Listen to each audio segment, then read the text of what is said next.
마태복음 4장 12절부터 보시겠습니다. 12절로 봉독합니다. 예수께서 요한이 잡혔음을 들으시고 갈릴리로 물러가셨다가 나사렛을 떠나 스불론과 납달리 지경 해변에 있는 가버나움에 가서 사시니 이는 선자 이사야를 통하여 하신 말씀을 이루려 하심이라.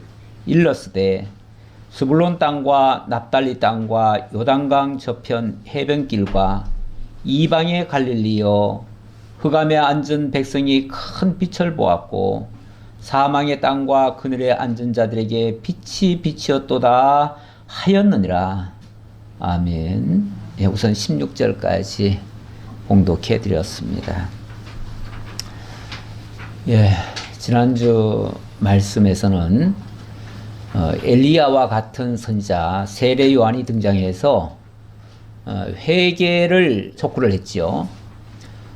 그리고 이제 곧 천국이 오시니 회개하고 그에게로 돌이키라 이렇게 외쳤습니다. 그리고 나서 뒤이어서 예수 그리스도가 등장을 했습니다. 바로 세례 요한은 예수 그리스도의 길잡이였던 것이죠. 내 뒤에 오시는 분은, 나는 물로 세례를 주지만 내 뒤에 오시는 분은 불과 성령으로 세례 주실 분이시다, 이렇게 소개를 했는데, 실제로 예수님이 오셔서 그런 모습을 보여주시죠. 불과 성령은 바로 예수 자신이 십자가의 형을 받으시고 그리고 모든 택한 백성들을 죄와 사망의 늪에서부터 건져내실 것을 가리키는 말씀이었습니다. 자, 그것을 상징적으로 보여주기 위해서 물세를 받으셨죠. 그리고 또 내가 너희를 대신해서 이렇게 모든 유혹을 받고 그리고 그 모든 것을 다 이긴다라는 모습을 보여주기 위해서 예수님은 40일간 금식을 하십니다. 그리고 성령에게 이끌려서 마귀에게 시험을 받게 되죠. 최악의 조건에서 유혹을 했는데 예수님은 다 이기셨습니다. 무엇으로 이겼는가? 하나님의 말씀으로 이겼습니다. 그래서 악한 권세를 이길 수 있는 유일한 무기, 하나님의 말씀밖에 없습니다. 모든 질병과 모든 연약함을 고치는 것도 그 무기는 말씀밖에 없습니다.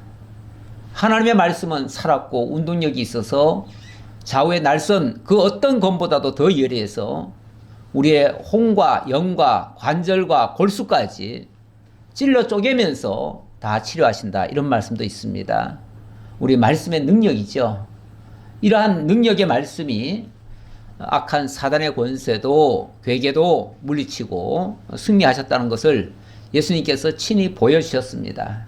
그러면서 너희가 다 죄 아래 빠져 있고 다 유혹에 져 있는데 내가 그 가운데서 너희를 건져서 다 이기게 해주겠다라고 하는 그러한 약속의 말씀인 거죠.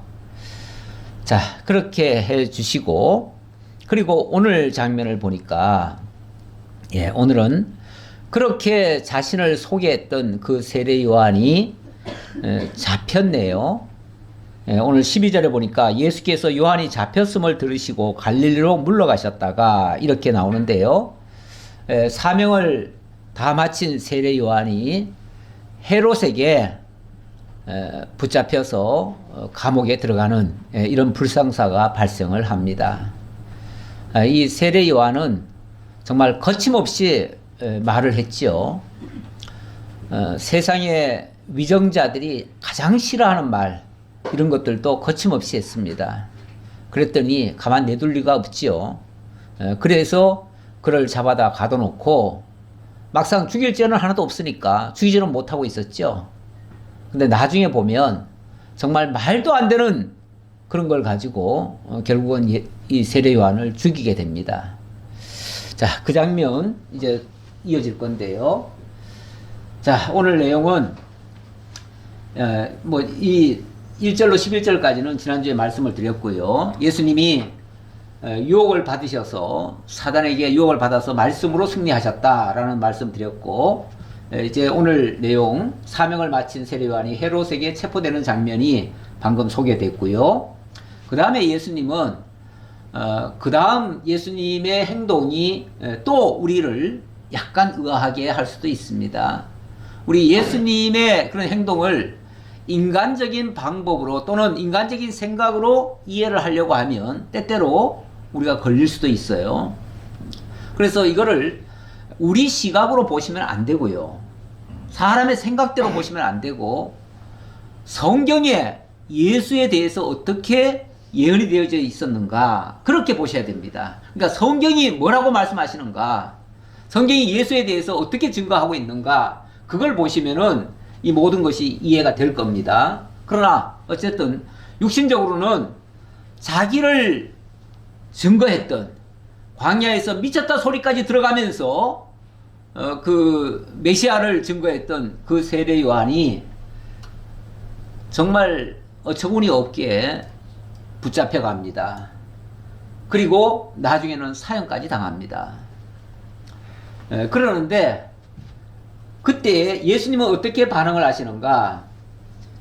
그것에 대해서 아랑곳하지 않습니다. 인간적으로는 나를 위해서 이렇게 수고했는데 내가 가서 힘을 좀 써줘야 되겠다. 어떻게 해서든지 대변을 좀 해주고 억울한 얘기를 좀 다 들어주고 좀 위로도 해주고 그리고 어떻게 해서든지 능력을 보이셔서 그 감옥에 갇힌 그 요한을 건져내 줘야지요. 인간적으로 말이에요. 인간적인 생각이라면 그래야 맞지요. 그런데 예수님은 이 소식을 듣고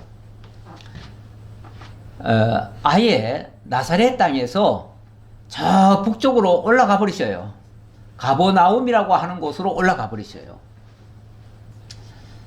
이런 모습이 언뜻 생각하면 이해가 좀 잘 안 될 수도 있습니다. 여기 지도를 잠깐 한번 보시면요. 예수님은 여기가 전체가 이게 갈릴리입니다. 갈릴리라고 하는 큰 도시죠. 도시 속에 작은 동네들이 있어요. 동네들이 있는데 나사렛이라고 하는 곳, 여기서 사셨어요. 그런데 헤롯이 잡혔다는 소식을 듣고 예수님은 저 북쪽으로 올라가셔요. 올라가셔가지고 어디로 가냐면 여기 가버나움이라고 하는 여기 가셨어요. 여기에 갈릴리 호수가 있어요. 갈릴리 호수 곁으로 가셨어요. 해변가로 가신 거죠. 그리고 북쪽으로 올라가신 거죠. 근데 이 지역은 지금은 여기가 이스라엘 땅이 아닙니다. 이 당시도 이스라엘 땅이 됐다가 아람에 뺏겼다가 시리아에 넘어갔다가 왔다 갔다 한 그야말로 국경선이나 다름없는 곳이에요. 그래서 이사야가 예언할 그 당시에도 이방 땅 갈릴리요 이렇게 얘기를 했어요. 이방 땅 갈릴리요. 여기가 이방 땅이에요. 이스라엘 땅이 아니에요. 그런데 여기 가셔서 예수님이 그리 이사를 가버리셨다. 참 이것도 얼른 생각하면 인간적으로는 좀 서운할 수도 있는, 오죽하면 나중에 그 세례 요한의 제자들이 이 문제를 가지고 좀 약간 불만 섞인 그런 반응을 보인 적도 있어요. 우리 선생님은 이렇게 당신 전하다가 이렇게 감옥에 갔는데 어떻게 와보지도 않느냐, 뭐 이런 식의 그런 서운함을 내비친 적도 있어요. 근데 예수님은 그런 거 아랑곳하지 않고 당신 하실 일을 해요. 근데 여기 가셔서 주로 하신 일이 뭐냐면은 이 갈릴리 호수에서 물고기 잡던 어부들, 그 어부들을 나를 따르라 하시면서 그들을 다 제자로 삼으시죠. 그때 제자 삼은 사람들이 앞으로 계속 예수님의 제자가 될 겁니다. 그러니까 여기 가서 오히려 그 제자들을 삼아가지고 그 제자들 보고 뭐라 그러냐면 이제부터는 내가 사람 낚는 어부가 되게 하겠다 이렇게 얘기를 하셔요. 사람을 낚는 어부, 물고기 낚는 어부에서 사람을 낚는 어부로, 낚는다 하니까 무슨 낚시로 낚으니까 좀 안 좋은 듯한 뉘앙스인데 이게 이제 구원해 준다는 뜻이에요. 그렇죠? 구원해 준다는 뜻이에요. 그러니까 사람을 그 죄악 속에서 사망 가운데서 건져내는 그 역할을 하도록 하겠다. 그것이 진짜 살리는 일이고 그것이 그리스도께서 하실 일이에요. 자, 그래서 그런 일을 하기 위해서 이동을 하시는 장면이 나오는 겁니다. 자, 어쨌든 12절에서는 이렇게 해서 세례 요한이 잡혔는데 거기에 대해서 요한은 뭐라고 얘기를 하는가? 요한복음 3장 28절에 보면 이런 장면이 나옵니다. 내가 말한 바 나는 그리스도가 아니요 그의 앞에 보내심을 받은 자라고 한 것을 증언할 자는 너희니라. 나는 그리스도가 아니고 그 그리스도 앞에서 그리스도를 증언하는 자다. 그러니 당연히 어떻게 돼야 돼요? 자기 역할 끝났으면은 물러가야지요. 이제 그 얘기 하느라고 하는 말이에요. 그러면서 29절에 신부를 취하는 자는 신랑이나 서서 신랑의 음성을 듣는 친구가 크게 기뻐하나니 나는 이러한 기쁨으로 충만하였노라. 자, 신랑 되시는 우리 주 예수 그리스도를 자기는 소개하고 자기는 뒤로 물러서는데 너무 기쁘다는 거죠. 마치 신랑을 소개한 친구가 자기가 신부를 맞이하는 건 아니지만 그러나 마치 그 기쁨이 있는 것처럼 내가 너무 기쁘다 그 말이에요. 그러면서 하는 말이 그는 흥하여야 하겠고 나는 쇠하여야 하리라. 이렇게 얘기를 합니다. 예수 그리스도의 앞길은 활짝 열려야 될 것이고 자신의 역할은 이제 끝이다 그 말이죠. 자신은 이제 퇴장해야 된다 그 말이죠. 원래 무대가 펼쳐지기 전에 먼저 안내자가 또는 미리 길잡이가 앞에 와가지고 뭔가를 쭉 전개를 시켜 놓습니다. 그래 놓고 자기는 딱 물러가죠. 그러면 그때 주인공이 딱 나타나가지고 본격적인 그걸 하는 거죠. 본격적인 모습을 보여주는 거죠. 마치 그런 것처럼 그는 흥하여야 하고 나는 쇠하여야 하리라. 이게 세례 요한의 본 자세입니다. 세례 요한은 정확히 자기 역할을 알았던 사람이에요. 그 이상 넘어서려고 하지 않고 내가 이 일을 통해서 내가 영광을 취하겠다 이런 생각은 조금도 없었던 사람이죠. 오직 하나님이 계획하시고 작정하신 일 그것이 이루어지면 나는 옆에서 그 신부를 취하는 자는 신랑이지만 나는 그 옆에서 너무 기쁘다. 그 그리스도가 이제부터 그 구원의 사역을 하시고 하나님의 택한 백성들을 구원해 내시는 그 모습을 보는 것만으로도 나는 기쁘다. 내가 영광 취할 일이 아니다. 그 얘기죠. 이런 자세가 바로 세례 요한의 모습이고 그래서 주님의 시각에서 또는 성경의 시각에서 보면은 세례 요한의 이 모습 그리고 또 예수님의 이러한 행동은 어찌 보면 당연한 일이다 그 말이죠. 이게 이상한 일이 아니다. 나사렛을 떠나 이제 예수님이 이사를 가셨다 그 말이에요. 나사렛을 떠나 스불론과 납달리 지경 해변에 있는 가버나움에 가서 사시니 이는 선지자 이사야를 통하여 하신 말씀을 이루려고 그렇게 하셨다 이 말입니다. 얼른 생각하면 아니 지금 세례 요한이 붙잡혀가지고 지금 감옥에 갔는데 아니 자기가 지금 딴 데로 지금 도망가게 생겼어요. 지금 어떻게 보면 도망가는 것 같잖아 느낌상. 예. 아니 그 곁에 와가지고 세례 요한을 지켜줘야지. 세례 요한은 지금 자기를 위해서 그렇게 희생을 했는데 그 죽어가는 모습을 보고 그냥 내버려 둔다고? 어떻게 이럴 수가 있어? 이렇게 생각할 수도 있다고 말이에요. 그런데 그게 아니고 예수님의 이 행동은 선지자 이사야의 약속의 말씀을 이루려고 그랬다. 그럼 이사야가 뭐라고 예언했는데요? 예, 그 내용은 이사야 9장 1절에 나옵니다. 물론 이제 본문에 나오는 내용과 똑같아요. 똑같은데 일단 본문 읽고 봅시다. 스불론 땅과 납달리 땅과 요단강 저편 해변길과 이방의 갈릴리요. 여기가 이방 땅이라는 거죠. 그 당시도 이방 땅이었어요 이미. 흑암에 앉은 백성이 큰 빛을 보았고 사망의 땅과 그늘에 앉은 자들에게 빛이 빛이었도다 하였느니라. 이 땅이 어떤 땅이라고요? 예, 이 땅이 흑암에 앉은 백성이 그리고 사망의 땅이다. 그 사망의 그늘에 앉은 자들이다. 이 지역이 얼마나 비참한 지역인가를 지금 얘기하는 곳이에요. 예, 제가 여기 뭐 영화 포스터를 하나 가져왔습니다. 예, 이게 이제 제가 뭘 찾다 보니까, 자료를 좀 찾다 보니까 이 영화가 있었다고 나오더라고요. 그래서 내가 영화를 직접 본 건 아니고 그 줄거리를 쭉 다 읽어봤어요. 읽어봤더니 상당히 뭔가 좀 한번 볼만하다라는 생각이 들긴 드는데, 뭐 아주 큰 영화는 아니고요.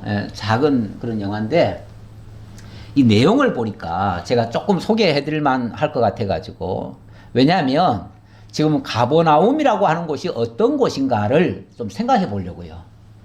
가버나움이라고 하는 곳이 얼마나 비참한 도성인지를 생각해 보려고.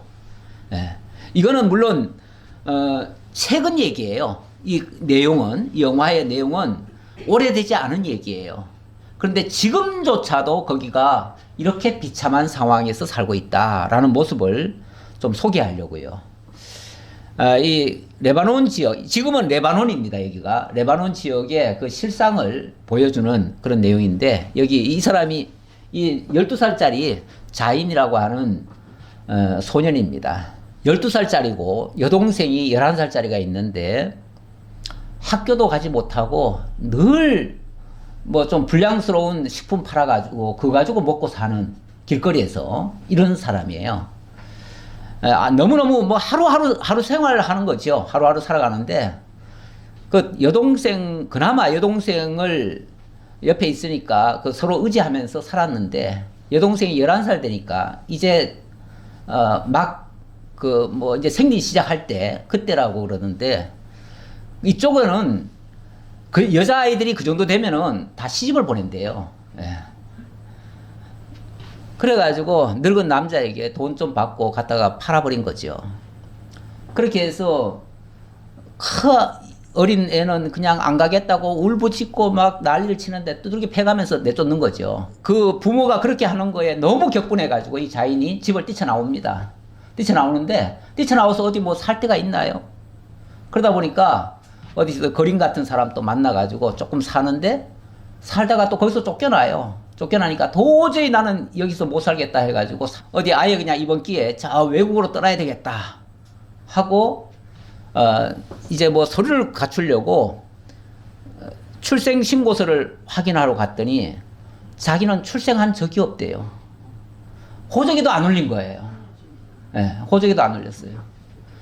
그래가지고 어떻게 된 거냐고 이제 집에를 쫓아왔어요. 와가지고 어떻게 내 호적도 없냐. 그러니까 그렇잖아도 그 동생도, 여동생도 시집을 갔는데 임신을 했는데 출생신고서가 없으니까 병원에서 받아주질 않아요. 그래가지고 그만 애도 못 낳고 죽어버렸어요. 그 소리를 듣고 너무 또 충격을 받아가지고 이 아이가 칼을 들고 그냥 그 남자를 가서 찔러 죽여버렸어요. 그러고 나니까 이제 감옥에 갇혀버렸어요. 갇혔는데 재판장 앞에 가가지고는 나는 부모를 고소한다고. 왜 고소하냐 그러니까 왜 나를 낳았냐고. 아니 출생신고도 안 하고 키워줄 것도 아니면서 왜 낳았냐고. 마지막 할 말이 뭐냐 그러니까 아이를 낳지 말아달라고. 왜 아이들을 낳아가지고 이렇게 불행하게 만드냐고. 그리고 어떤 기자가 그 심경을 물으니까 내 삶은 지옥이다 하면서 사는 게 개똥 같아요. 내 삶이 내 신발보다도 더 더럽대요. 제가 이제 이 가버나움이라고 하는 곳이 어떤 곳인가를, 물론 지금하고 상황이 다르겠습니다만은 그 당시가 더 좋았을 리도 없잖아요. 지금이 이 정도인데 그 정도가 더 좋았다고 말할 수도 없지요. 그렇게 비참하게 사는 아무런 소망이 없고 아무런 정말 흑암에 갇혀있는 그런 도성, 절망의 도성이죠. 그 절망의 도성에 예수님이 내려가신 거예요. 물론 지리적으로는 올라간 거지만, 지리적으로는 밑에서 위로 올라갔으니까 올라간 거지만, 이건 더 비참한 곳으로 내려가신 거예요. 그렇죠? 원래 모든 것은 수도를 기준으로 해가지고 다 내려간다고 그래요. 저 북쪽 사람들도 다 내려간다고 그러지 올라간다 소리 안 해요. 수도로 오는 것은 올라온다 그러고. 그러니까 이 아래가 예루살렘이니까 예루살렘에서 와서는 더 멀어진 거죠. 더 내려간 거죠. 어디까지요? 절망의 도성까지 내려간 거죠. 우리 예수님이 그렇게 낮고 철한 곳으로 골라서 가십니다. 거기에 좋아서 가신 게 아니에요. 왜요? 그런 곳에 하나님의 백성이 있다는 거예요. 그들에게 빛을 비추기 위해서. 그들에게는 한 줄기 빛이 필요합니다. 그 한 줄기 빛이 되고 싶어서 예수님이 그리 내려가시는 장면이에요. 그런 의미에서 이방의 갈릴리라고 하는 곳은 여기 흑암에 행하던 백성이 큰 빛을 보고 사망의 그늘진 땅에 거주하던 자에게 빛이 비치도다. 그런 자들에게 예수님이 빛이 되시기 위해서 가신 거예요. 그렇게 가난하고 연약하고 보잘것없는 그들에게 하나님의 복음이 들어가서 그들을 살리는 겁니다. 이것이 성경대로 되어진 것이다 라는 얘기고요. 자, 17절로 22절 여기서는 예수께서 천국을 선포하며 제자를 부르시는 장면입니다. 자, 이제 이 지도를 보니까 결국은 여기 갈릴리 호수에 와가지고 가버나움 여기서 제자들을 선택하는 일이잖아요.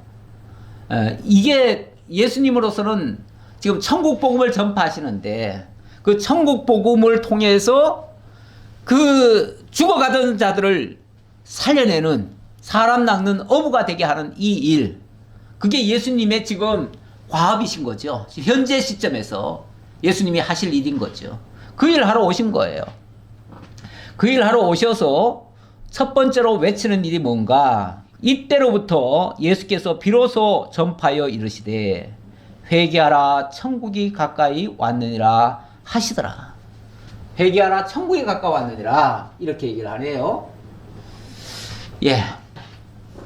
그러면서 일단 회개하라 천국이 가까웠다라는 말씀, 여기 회개라고 하는 단어와 천국이라고 하는 단어 두 단어가 굉장히 중요한 단어라고 생각이 됩니다.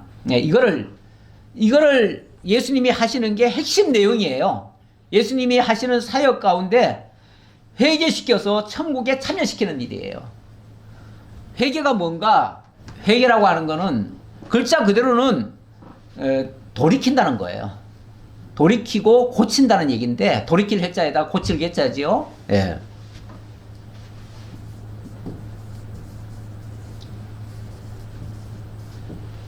돌이킬 해.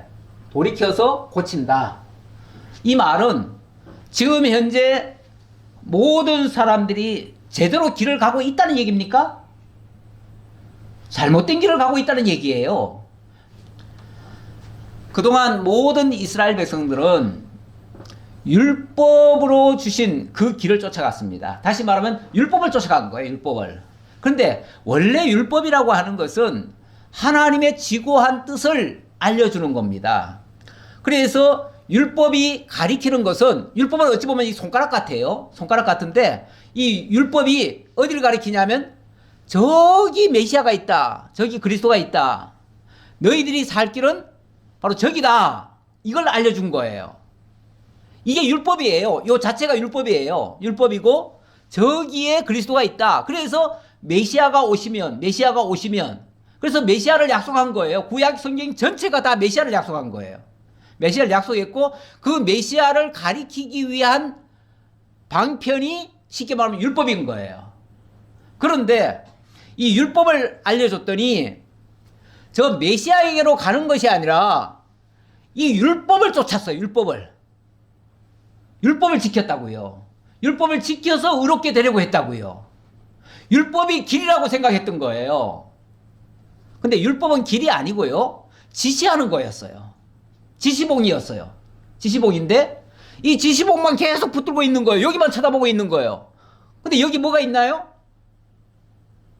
이 율법이라고 하는 거는요, 어찌 보면 자신들의 그 처지를 보여주는 거예요. 드러내는 거예요. 어찌 보면 내가 얼마나 약한지, 얼마나 불의한지, 얼마나 죄악됐는지 나의 실체를 까발려주고 있어요. 그게 율법이 하는 일이에요. 왜냐하면 율법이 들어오는 순간 모든 사람들이 정죄당해버리잖아요. 율법이라고 하는 게 어떻게 들어왔습니까? 우리에게? 이렇게 하라 저렇게 하라고 나왔잖아요. 그런데 그 율법을 나에게 대입해보면요. 내가 그거 다 지켰나요? 다 이루었나요? 못했잖아요. 그러면 그 율법이 나를 살리거나 나를 의롭게 한 게 아니고 나를 죽여버린 거예요. 나를 죄인 만들어버린 거예요. 너 죄인이야. 이거 가르쳐준 거예요. 왜 그렇게 했어요? 너 이렇게 가다가는 너 죽어. 그러니까 저 메시아를 바라봐.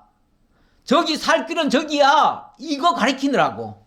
그래서 율법은 우리를 그리스도에게로 인도하는 몽학 선생인 거예요.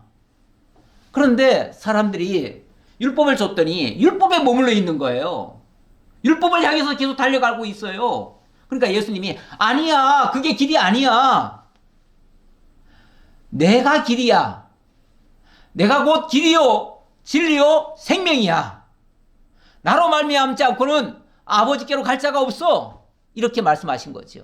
요한복음에서. 그래서 예수님은 너 지금까지 가던 그 길, 지금 길을 잘못 들었었어. 그러니까 거기서 방향을 돌이켜서 저 그리스도를 향해로 방향을 돌려. 그 말이죠. 그게 회개예요. 이렇게 돌이켜서 그 메시아를 쫓아가는 일, 그게 회개예요. 결국 예수 믿는 거예요. 한마디로 말해서. 근데 이거를 도덕적인 회개로만 생각을 했어요. 왜냐하면 도덕적인 생각을 한 이유는 율법이 그렇게 하라 하지 말라 하니까 율법을 도덕으로 받아들인 거예요. 받아들이니까 그 가르침대로 어떻게 해보려고 했는데 그거는 안 돼요. 오히려 하나님께로 갈 수 있는 유일한 길은 내가 곧 길이야. 그 말이죠. 그래서 예수님 자신이 길임을 알려주셨어요. 자, 그리고 천국 얘기 좀 해야죠. 자, 이렇게 방향을 돌이키면 천국에 참여할 수 있다 그 말인데, 이 천국이라고 하는 것은 이걸 이제 한문으로 쓰니까 천국이 되는 것이고 우리말로 이렇게 번역을 하면 하나님의 나라죠. 하늘 천자에다가 나라 국자니까요. 하나님의 나라예요. 하늘나라 이럴 수도 있지만 뭐 하나님의 나라예요. 하늘나라가. 그런데 회개하라 천국이 가까워왔느니라 이 말은 그 천국이 이제부터 시작된다 그 얘기죠. 시작된다. 이 천국이 어디서부터 출발한 겁니까? 이 하나님의 나라에 대한 것은요, 이미 창세기 1장 28절 하나님이 천지를 창조해 놓고 인간을 맨 처음에 지으신 그때부터 생육하고 번성하라, 땅을 정복하라, 다스리라. 이게 나라에 대한 요소죠. 3요소죠. 그 3요소가 하나님이 그렇게 약속을 하신 거예요. 약속을 하시고 그것을 하나님이 이루시겠다는 거예요. 그게 첫사람 아담에게 주신 하나님 나라 언약이었어요. 언약인데 첫사람 아담은 그 약속을 받은 이후 어떻게 됐죠? 곧바로 선악을 알게 하는 나무의 열매에 걸려버렸어요. 다시 말하면 그 율법에 걸려버렸어요. 그리고 내어 쫓김을 당했어요. 그러니까 자기 능력이나 자기 의지로는 그 나라를 이룰 수 있는 조건이 안 돼요. 자기는 할 수가 없게 돼버렸어요. 그래서 첫사람 아담은 그 언약을 이룰 수가 없습니다. 그런데 바로 둘째 아담 예수께서 그 나라를 이루시게 되는 거예요. 그러니까 언약은 첫사람 아담을 통해서 언약이 되어졌고 언약 되어진 것이 둘째 아담 예수를 통해서 그 나라를 이루신다 그 말이에요. 이루시는데 그 나라의 주체이시고 그리고 그 나라를 실질적으로 통치하실 다스리실 분이 바로 예수님이시다 그 얘기예요. 그래서 예수님이 이제 그 나라의 왕이 되시는 것이고 그 통치가 이루어지는 것이죠. 그래서 예수님의 통치가 이루어지면 거기가 하나님의 나라인 거예요. 하나님의 나라가 실제적으로도 하나님의 나라가 있고요. 있고 그리고 그 하나님이 통치하시는 그 영역은 모두가 다 하나님의 나라인 거예요. 예, 그래서 지금 그 하나님께서 바로 우리 한 사람 한 사람을 그 나라의 백성으로 삼으셔서 그 나라를 이루어가고 계셔요. 이루어가시는데 마치 겨자씨 비유처럼 맨 처음에는 지극히 작은 한 점으로부터 출발합니다. 점으로부터 출발하는데 30배, 60배, 100배 이렇게 자라나듯이 점점 가면 갈수록 그 나라가 확장되어지죠. 이렇게 그 나라가 점점 더 커지는데 이것이 이제 예수님이 오심으로부터 시작된다 그 말이죠. 왜냐하면 예수님의 통치로 말미암아 그 나라가 시작되니까요. 그래서 이제부터 이 천국에 대한 얘기가 많이 나올 거예요. 많이 나올 거고 예수님은 계속해서 당신이 친히 통치하시는 그 나라, 그 천국에 대해서 천국은 이렇다, 천국은 이렇다 하시면서 여러 가지 사례를 들어가시면서 그 천국에 대해서 설명을 하실 거예요. 자, 그리고 그 다음 장면이 어쨌든 회개하라 천국이 가까웠다는 걸 선포하시고 그게 이제 복음의 핵심이죠. 그걸 천국 복음이라 얘기할 수 있어요. 자, 그래 놓고 그 다음 장면이 갈릴리 해변에 다니시다가 두 형제 곧 베드로라 하는 시몬과 그의 형제 안드레가 바다에 그물 던지는 것을 보시니 그들은 어부라. 말씀하시되 나를 따라오라.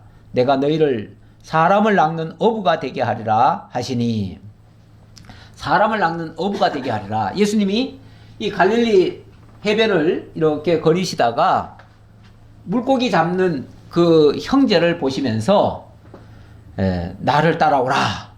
내가 너희를 사람 낚는 어부가 되게 하겠다 라고 하니까 그들이 어떻게 반응했습니까?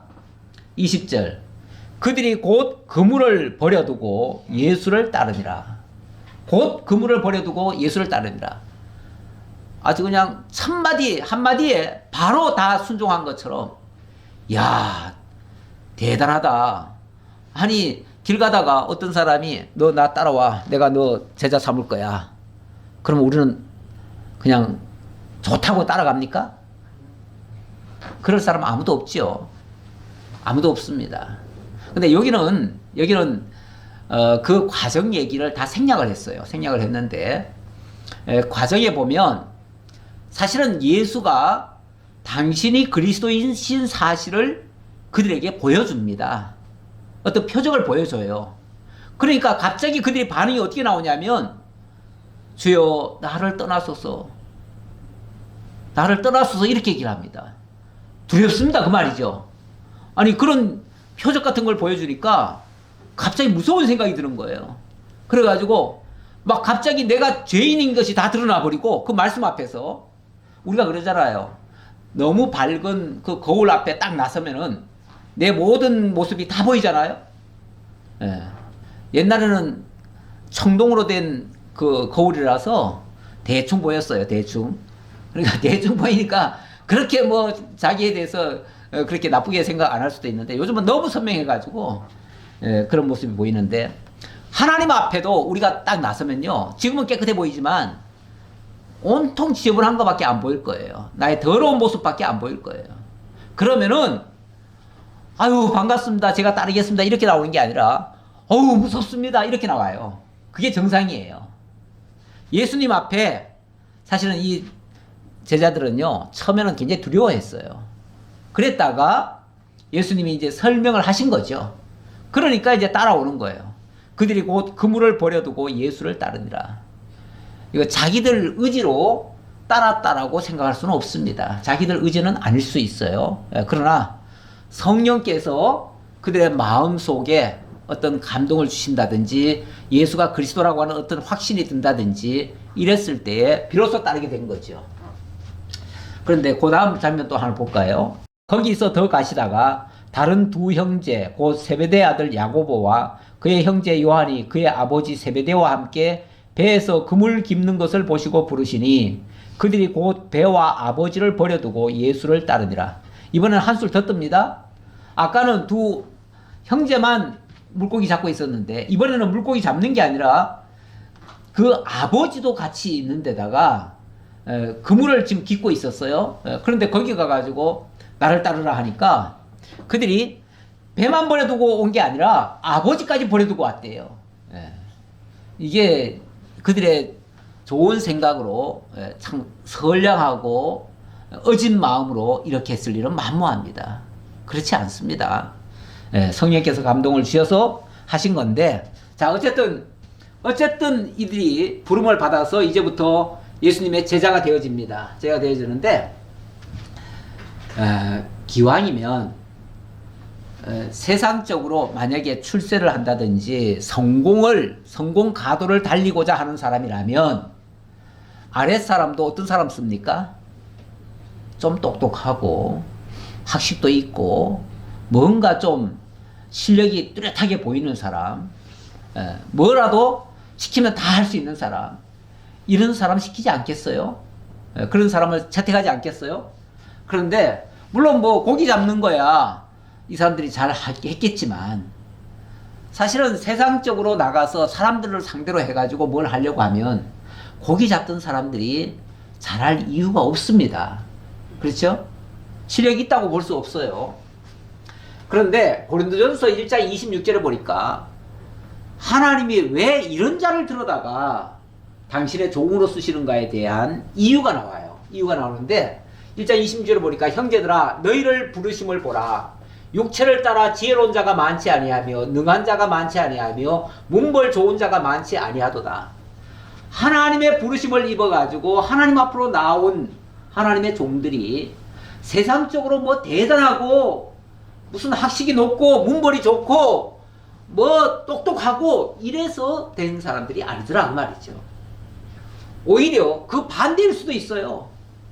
그러나 하나님께서 세상에 미련한 것들을 택하사 지혜 있는 자들을 부끄럽게 하려 하시고 세상에 약한 것들을 택하사 강한 것들을 부끄럽게 하려 하시며, 오히려 그 반대예요. 약하고 미련한 자들을 불러다가 지혜자를 부끄럽게 만드시는 이 일에 하나님이 쓰시려고 그렇게 한다는 거죠. 심지어는 이렇게도 얘기하네요. 하나님께서 세상에 천한 것들과 멸시받는 것들과 없는 것들을 택하사 있는 것들을 폐하려 하시나니. 천하고 무능하고 없는 것들, 멸시받는 것들, 것들이라고 그러니까 좀 너무 하찮게 여기는 것 같은 느낌인데요. 그만큼 보잘것없는 존재를 통해서 세상에 똑똑하고 세상에 잘난 체하고 세상에 많이 배운 그런 자들을 꼼짝 못하게 만든다는 거죠. 이는 아무 육체도 하나님 앞에서 자랑하지 못하게 하려 하심이라. 만약에 잘난 자, 똑똑한 자, 훌륭한 자, 세상에 막 존경을 받는 자, 이런 자를 데려다가 일을 시켰다면, 무슨 일을 잘했다고 칩시다. 그러면 그 공이 어디로 돌아갈까요? 다 그 사람에게로 가겠지요. 그 사람이 영광을 다 받겠지요. 그런데 이 일을 지금 하시는 분이 누군데요? 자, 주님이시고 지금 하나님이 하시는 거 아니겠어요? 하나님이 하시는데, 하나님이 지금 일을 시키시는데 어떤 사람이 그 영광을 다 취해버리면은 하나님이 일 시키는 의미가 뭐가 있겠어요? 그래서 하나님은 인간에게 영광을 돌리지 않게 하시려고 오히려 사람은 좀 미련한 자들을 오히려 하나님이 불러서 쓰신다. 사람 스스로 자랑하지 못하게 하려고 그런다. 오직 영광 하나님께만 돌리도록 그렇게 하신다라고 말씀하시는 겁니다. 가끔 보면 지금도 그런 경우가 많아요. 지금도 하나님이 정말로 세상적으로 똑똑한 사람 들어다가 당신의 큰 종으로 쓰시는 게 아니고 오히려 미련한 자를 들어다가 그렇게 하는 예가 더 많습니다. 이거는 뭐 옛날에만 그런 게 아니고 예수님 때만 그런 게 아니고 지금도 마찬가지입니다. 예, 이렇게 해서 하나님의 절대적인 선택, 나중에 그런 말씀도 하시죠. 너희가 나를 택한 것이 아니요 내가 너희를 택하여 세웠노라, 이렇게도 말씀하시죠. 제자들이 마치 자기네들이 무슨 예수님을 위해서 충성을 다하고 뭐 봉사를 다하고 힘을 다 쏟고 이렇게 한 것처럼 생각할까봐 예수님 그렇게 말씀하지 않고 너희가 나를 택한 것이 아니고 내가 너희를 택했다. 예수님의 절대 주권적인 모습을 지금 소개하는 장면이죠. 자, 이제 본격적으로 이렇게 제자들을 세워가지고 복음을 전하기 시작합니다. 23절입니다. 예수께서 온 갈릴리에 두루 다니사. 자, 여기 온 갈릴리, 여기가 온 갈릴리입니다. 온 갈릴리를 다니사 그들의 회당에서 가르치시며 천국 복음을 전파하시며 백성 중에 모든 병과 모든 약한 것을 고치시니 그의 소문이 온 수리아에 퍼진지라. 뭐 때문에 퍼졌어요? 모든 병과 모든 약한 것을 다 고치시니까.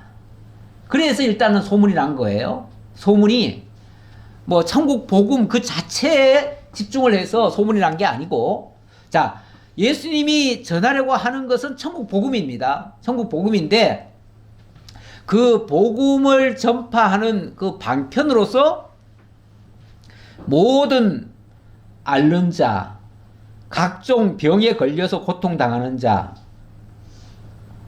또 귀신 들린 자, 간질하는 자, 중풍병자들을 데려오니 그들을 고치시더라.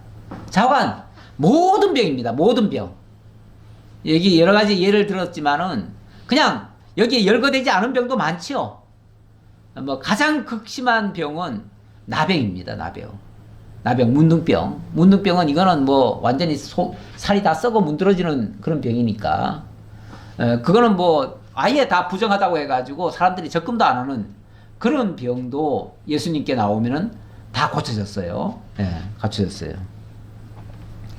그렇게 해서 갈릴리와 데가볼리와 예루살렘과 유대와 요단강 건너편에서 수많은 무리가 따르니라.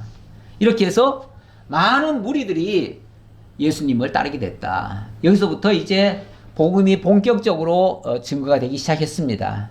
했는데 그러면 예수님이 계속해서 지금 병자 고치는 일로 계속 하셨을까요? 계속 그렇게 하신 건 아닙니다. 근데 이제 예수님이 이런 일을 했기 때문에 오늘 우리들도 하나님의 종이라면 이렇게 해야 된다라고 생각하시는 분들이 꽤 있어요. 많이 있어요. 그래서 이렇게 하려면 어쨌든 능력을 받아야 돼요. 이거 그냥 되는 게 아니잖아요. 이 신유의 능력을 받아야 되잖아요. 병 고침의 능력 이런 걸 받아야 되는데 그렇게 하려고 또 40일 금식 기도하고 능력 받아야 된다고 이렇게 하시는 분들이 많습니다. 이게 어찌 보면 악순환이에요. 악순환이라고 해야 될까요? 자관 그게 마치 서로 연계가 돼 있어요. 능력 받으려면 금식해야 되고 금식하면 이런 능력 받고 그렇게 하기 위해서 목회자가 되려면은 병자 고쳐야 되지 않느냐. 그러려면은 능력 받아야 된다. 능력 받으려면 40일 금식 기도해야 된다. 맨날 그 레파토리가 되돌아가요. 저도 신학교 시절에는 이런 능력 받겠다고 참 많이 했습니다. 삼각산 기도원에 가고 기도원 가지고는 능력이 안 차가지고 거기 산에 올라가서 비닐로 덮고 비닐로 한 장 가지고 그렇게 밤새 기도하고 또 그렇게 하기 위해서는 방언도 받아야 된다고 해가지고 또 방언 또 받으려고 애를 쓰고 뭐 이렇게 많이 했지요. 했는데 나중에 이제 말씀을 제대로 깨닫고 보니까 그게 아니다라는 것이 깨달아져서 그 뒤로는 제가 안 했습니다. 안 했는데 자관 학교 다닐 때만큼은 계속 했어요. 그걸 뭐 매주 금요일 날이면은 자관 산에 가는 게 제 일과였습니다. 비닐로 한 장 딱 들고 가는 겁니다. 그리고 밤새 무릎 꿇고 그 돌 바위 위에서 정말 아무것도 안 먹고 밤새도록 부르짖어야죠. 그래야 능력이 온다고 해서. 그런데 이게 성경에 약속이 되어 있는 말씀이에요. 누구에게 약속된 거냐 하면은 이게 그리스도에게 약속이 된 거예요. 이 이사야 61장을 제가 가져왔는데요. 61장에 보면 이런 말씀이 있습니다. 주 여호와의 영이 내게 내리셨으니 이는 여호와께서 내게 기름을 부으사 가난한 자에게 아름다운 소식을 전하게 하려 하심이라. 자, 내게 기름을 부었다. 이 기름 부었다는 말이 그리스도라는 말이에요. 결국은 하나님께서 주 여호와의 영으로 성령으로 그리스도에게 기름 부어서 아름다운 소식 바로 이 복음이죠. 이 복음을 전하게 하려 하신다 그 말이죠. 이거 그렇게 하실 거다 그 말이죠. 하실 거다. 그렇게 하게 되어지면 어떤 결과가 나오는가? 나를 보내사 마음이 상한 자를 고치며 포로된 자에게 자유를, 갇힌 자에게 노임을 선포하며, 그 다음 계속해서 여호와의 은혜의 해와 우리 하나님의 보복의 날을 선포하여 모든 슬픈 자를 위로하되. 근데 여기에 내용이 마음이 상한 자를 고치고 포로된 자에게 자유를 주고, 이게 이제 구원하시는 거 아니에요? 예. 그리고 갇힌 자에게 노임을 선포하고, 죄와 사망 가운데 갇혀 있는 자들, 흑암에 갇혀 있는 자들, 그들을 살리는 것이 원래 그리스도가 하시는 일이에요. 이런데 이걸 보여주기 위해서 또 이사야 35장인가요? 거기는 보면은 이 정말 각색 병자들, 뭐 기가 막힌 자는 길을 뚫어주고, 눈이 소경된 자는 눈을 띄워주고, 뭐 저는 자는 일어서서 뛰게 하고, 뭐 이런 일도 할 것이다, 이런 말씀이 있어요. 있는데 구약에 여기 나오는 이 내용들은요, 결국은 선지자를 통해서 메시아가 오시면 이렇게 할 것이다 라고 약속했던 것들이에요. 그러니까 이런 일은 메시아에 대한 표적입니다. 메시아에 대한 표적. 제가 여기 표적이라는 단어를 하나 적어놨는데요. 이게 헬라어로는 세메이온입니다. 영어로는 사인이에요. 예, 사인. 우리 뭐 은행 가면은 사인 하잖아요. 예, 그 사인이에요. 사인이고, 이거를 우리말로 하면은 이게 간판이란 얘기예요. 예. 뭔가 지시하는 거예요. 가리키는 거예요. 저 사람이 메시아다. 메시아인 증거가 뭐냐? 그 봐라. 이렇게 각색 병자를 고치고, 또 이렇게 억눌린 자들을 풀어주고 자유케 하고 심령을 고치고 이렇게 하지 않느냐. 그래서 이거는 바로 예수가 그리스도이심에 대한 증표예요. 그걸 표적이라고 그래요. 지금 성경에 나오는 이 모든 것은요, 예수가 그리스도라고 하는 증표예요. 증표. 오늘 우리 보고 그대로 하라는 무슨 교훈 차원에서 한 게 아니에요. 모본으로 보여준 게 아니에요. 모본으로 보여준 게 아니고 예수 자신이 그리스도이심을 증거한 거예요. 나중에 보면 예수님의 제자들에게서 3년이나 따라다녔는데 예수님이 어떤 병자를 고쳐달라고 하니까 너희들이 가서 고쳐줘라 그래요. 근데 그들이 가서 막 기도도 하고 온갖 짓을 다 합니다. 안 돼요. 안 고쳐져요. 왜 우리는 안 고쳐집니까? 예수님은 고쳐지는데 왜 안 고쳐집니까? 그랬더니 기도 외에는 이런 유가 나갈 수 없다 그러시면서 너희가 작은 겨자씨만한 믿음만 있어도 이루어질 것이다, 이렇게 얘기를 합니다. 어떤 생각하면 좀 더 힘쓰면은 가능하다, 이런 걸로 들려지는데, 그게 엄밀하게 말하면은 우리 주님께서 하지 않으면 안 된다는 얘기예요. 예. 그걸 믿고 주님이 고쳐주신다고 하는 그걸 믿고 구하라는 얘기였어요. 요거는 이제 한 사례를 가져왔는데, 요거는 어느 집에 백부장 집에 갔더니 그 백부장이 그럽니다. 자기 종이 엄청나게 지금 아파가지고 다 죽어갑니다. 근데 제발 좀 우리 종을 하나 좀 치료해 주십시오. 그랬더니 예수님이 내가 가서 고쳐주겠다 그래요. 그랬더니 백부장이 뭐라고 그러냐면, 백부장이 대답하여 이르되 주여 내 집에 들어오심을 나는 감당하지 못하겠사오니 다만 말씀으로만 하옵소서. 다만 말씀으로만 하옵소서. 그러면 내 하인이 낫겠사옵나이다. 예수님 같으신 분을, 예수가 그리스도이신데 그리스도를 우리 집에 모신다는 게 제가 너무 벅찹니다. 그러니 말씀만 하십시오. 말씀만 하시면 나을 거 아닙니까? 이렇게 얘기를 합니다. 그런데 어때요? 실제로 고치도록 한다고 예수님이 말씀하시죠? 그러니까 그 즉시 나았다, 그렇게 나옵니다. 그래요. 예수님이 하시는 것은 말씀으로 가능합니다. 말씀으로. 예수님이 말씀 한마디 하면 되지, 꼭 무슨 뭐 어떻게 행동, 제스처를 어떻게 취해야만 되는 게 아닙니다. 예수님이 왜 소경 눈 띄울 때 그때 어떻게 합니까? 진흙에 침을 뱉어가지고 흙을 개잖아요. 그래서 그것을 눈에다가 이렇게 발라주잖아요. 그리고 가서는 저기 가서 저 물에 가서 씻으라. 그랬더니 그 친구가 자기는 뭐 눈을 감았으니까 뭐 침을 발라가지고 했는지 뭘 했는지 모르지만은 자관 그렇게 했더니 눈이 떠졌어요. 예. 결국은 이제 그러면은 그 흙이 효과가 있었습니까? 그 침이 효과가 있었습니까? 그런 게 아니죠. 그런 거하고 아무 상관없어요. 그 예수님의 말씀이 그를 낫게 한 거예요. 예. 그 뒤에도 예수님께서 뭐 귀신 들린 자 데려왔는데 지금 다 쫓아내셨는데 이렇게 한 것이 이런 선지자 이사야를 통하여 하신 말씀에 우리의 연약한 것을 친히 담당하시고 병을 짊어지셨도다 함을 이루려고 이렇게 하신 것이다. 예. 예수님이 우리의 모든 연약함과 모든 질병과 모든 악한 것들을 대신 다 짊어지시러 오신 분이에요. 여기서 해방시켜 주시러 오신 분이에요.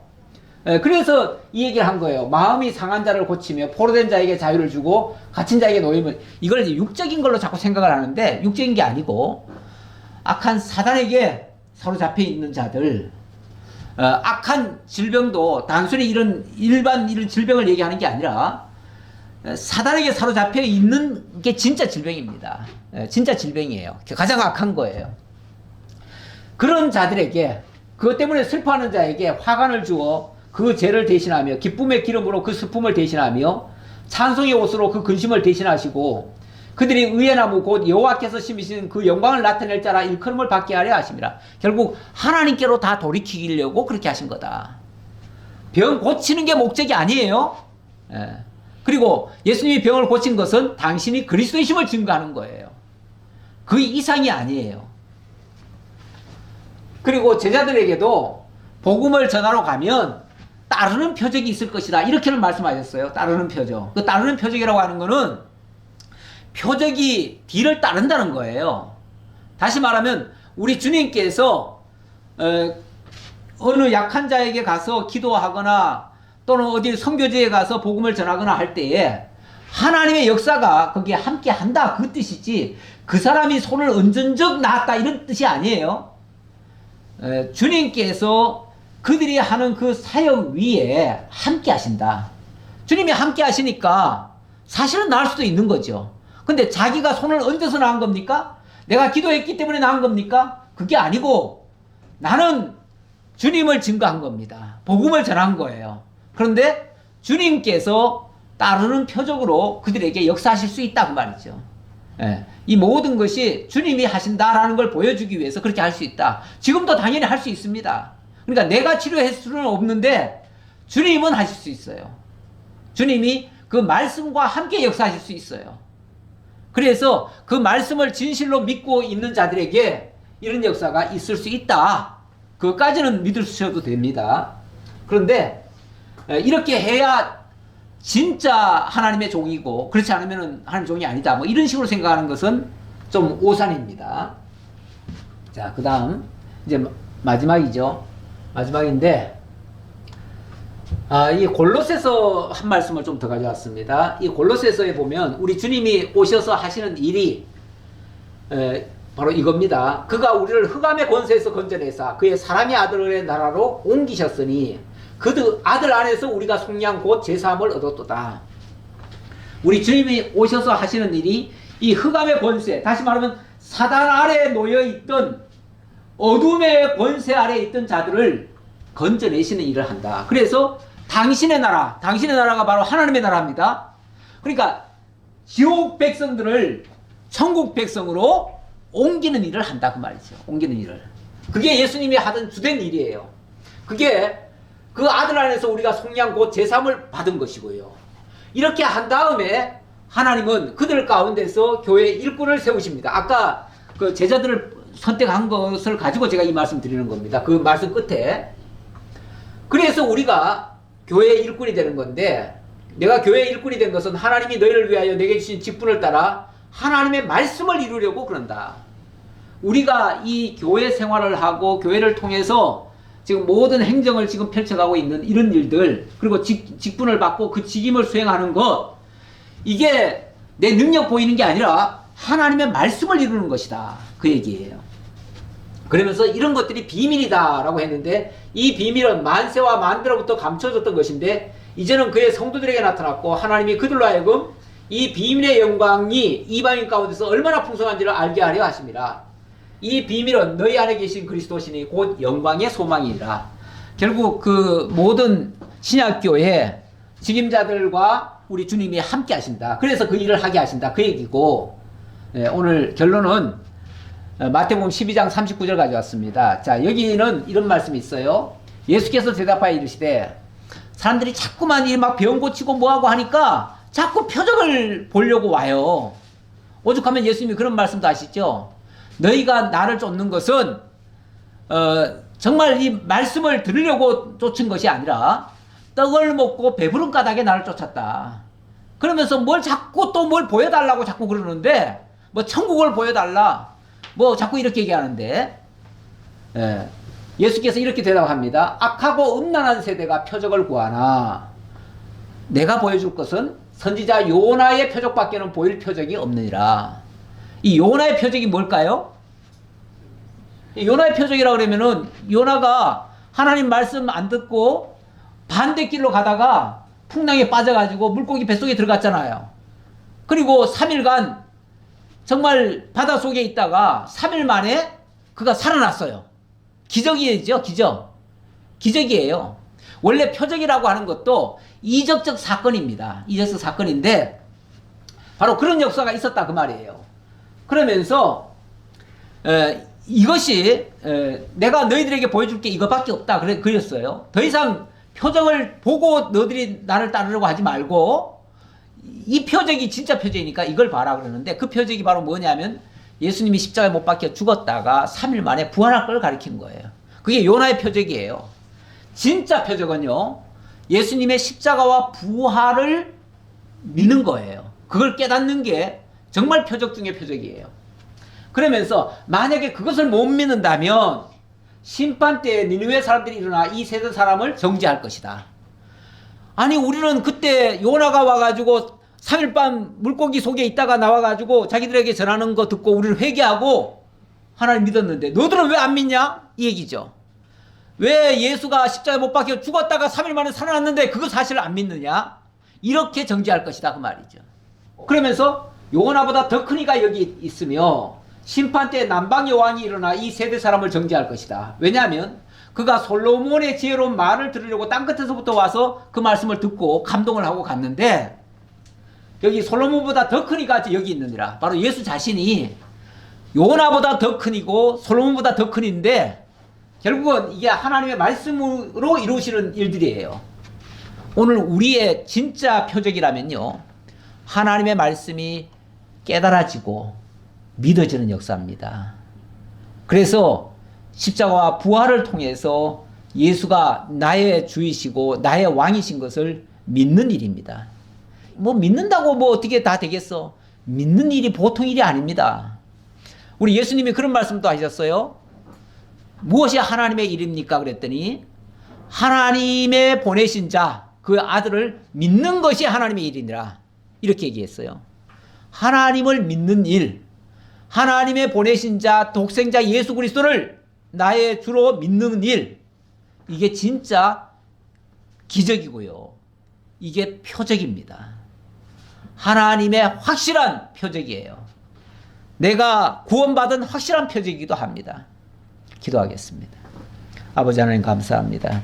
오늘도 저희들에게 진리의 말씀으로 오셔서 알아듣지 못했던 저희들의 길을 열어서 알아듣게 하시고 보지 못했던 저희들의 눈을 열어서 똑똑히 예수가 그리스도이심을 보게 하시고 또한 성령을 통해서 이 모든 사실이 믿어지게 하시는 이 놀라운 표적을 저희들이 깨달았습니다. 그 은혜에 동참하게 해주신 것 감사합니다.